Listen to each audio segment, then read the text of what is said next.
Okay, I'm going to reveal more truth of heaven and earth to you, and I'm not going to reveal you the whole story of why I came to this conclusion because it's personal. I had a best friend growing up whose name was Paul. He lived across the street from me, and I was the catcher in baseball, and he was the pitcher. I helped support him in many ways, many different ways, where I can see myself as his foundation to ground him, to help him excel and help him become visible and popular, and that's really what it was. And so would consider him the northern side of the octahedron, and me the southern side, me the one who supports, me the one who gives foundation. Foundation, if you read in Job 26 and as well as Job 38, the pillars of heaven tremble and are astonished at his reproof. And Job 38, it talks about the foundations of the earth. The foundations of the earth. I lived at 503 Miller's Road. Paul lived at 502 Miller's Road. He lived on the northern side. I lived on the southern side. We were facing north-south to each other. And so, in that respect, I understood how the pillars of heaven were set up. And if you even look at the Canadian Meteor Orbit Radar imagery of the octahedron, you'll notice that there's a separation there of the actual octahedron, northern side and southern side, at the equator. Right? Let's turn the volume off of that. At the equator, you see that gap right there in the middle? Well, that's because, lo and behold, we have pillars of heaven. I found the pillars of heaven. This is the much sought after pillars of earth, pillars of heaven, right at the foundations of the earth, which are up in the center of the earth. Let me go pull up my 3D screen here to show you.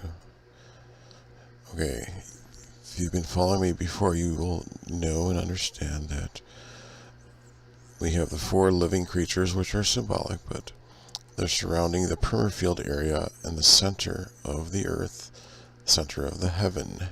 It's in the middle, right? And so we have the sunlight on the right there. You see I created in a northern and southern region extremity of the light, how it would curve like that, around like that, in that onion shape. But anyway, it would return back. So on the left side, you see it returning back toward the center. And so if I go to a side view of that, you'll see that it's that yellow line there. It's tilting negative 23.4 to positive 23.4 in a yearly cycle like that. And so I mentioned before, that's how the figurative four living creatures are blocking this knowledge, the truth. The tree of life is in the center. They're guarding that. It's hidden from you with the bending light and the actual celestial sphere that's darkened like that. I hide, Isaiah 45, covered in darkness, Psalm 102. It's all about that hiding centeredness that no one else knows but me. And that's what compresses and creates a diamond. That's why diamonds are octahedral and crystal habit. You understand?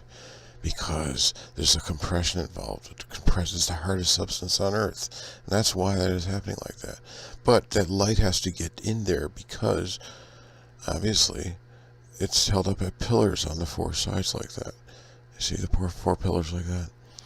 That's the way that the light gets returned back to the center like that. There's openings like that. And so on the southern region, the southern octahedral region, or the southern pyramidal region, it's just upside down, versus the northern. The northern is what it gets exposed, it gets lit up, illuminated. That's why we have more light. That's why we have more landmass in the northern hemisphere as opposed to the southern hemisphere. But it's the south. It's the south that supports the north, and so that octahedron will descend. Right? I mentioned it before. Did you watch that video? The octahedron will descend. And it will fall where? Where will it fall? It will fall down in Antarctica, the south. The south. That's where it gets its groundedness. You understand? It's going to descend like that down the south. And so, also remember I mentioned how the mysterious octahedral formation of octahedrites, which are metal meteorites, are happening because it's originating from the octahedron. And so when you see metal meteorites with octahedral, they call them Widmanstätten patterns, recognize and realize that they came from the octahedron, most likely the southern side, the foundation side. So those are the pillars of the earth right there. On each four sides, they can be picked up in the oceans at 90 degrees to each other. They can pick that up. They know it's there. It has four equatorial equilibrium points right there in the center of the earth. You understand? That's how it's working, guys.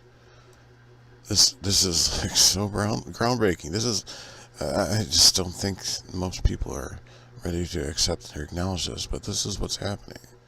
This is why we have the four pillars of heaven, four pillars of the earth. You understand?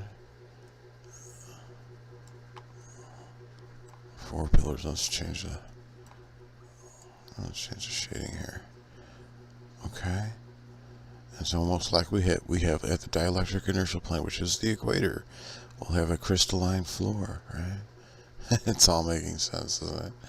It's beautifully making sense, guys. There they are. The pillars of earth, the pillars of heaven.